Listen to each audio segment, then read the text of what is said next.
Non si può dimenticare una cosa del genere. Sono una superstite. Ho perso marito, ho perso mamma, papà, tutta la mia famiglia. Più di così. 9 ottobre 1963, una data impressa in modo indelebile nella memoria di chi ancora a Longarone ci abita e rivive ogni anno la tragedia del Vajont come una ferita ancora aperta, un disastro annunciato che non si può e non si deve dimenticare. È importantissimo, insomma.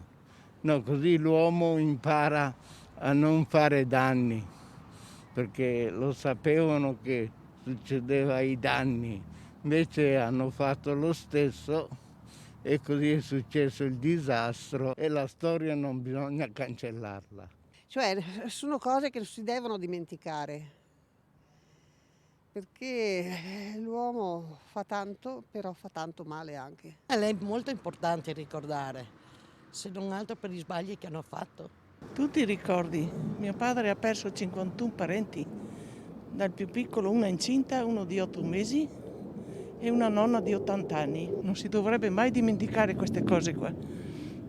Non si devono dimenticare, specialmente quelli che hanno perso tanti parenti, non possono dimenticare. Io mi ricordo perché ero a Zoldo, sono venuto giù da Zoldo Alto, diciamo, sono venuto per prendere la corriera e la corriera non si è fermata, che dovevo venire il primo giorno di scuola e dopo ho saputo che era successo quello che era successo. Mi ricordo che alla mattina gente da ospitale mi hanno detto che l'Ungarone era giù a Venezia e dopo mi hanno spiegato anche il perché. I miei amici, i miei cugini, io li ricordo sempre, anche se sono passati tanti anni. Anche perché è provocata, non è che sia venuta tipo terremoto così, questa si sapeva già noi che eravamo su là, che quando andavamo a falciare erano tutte le righe sui prati che facevano i prati si aprivano e allora non è giusto, secondo me si sapeva e allora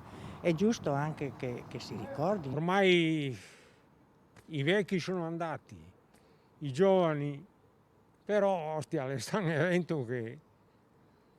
Qualcheduno dice che quella sera sulla zona del Monte Tocla, sotto la frana, gli alberi, da così che sono, erano già così. Vuol dire che era un peso ormai che veniva in giù.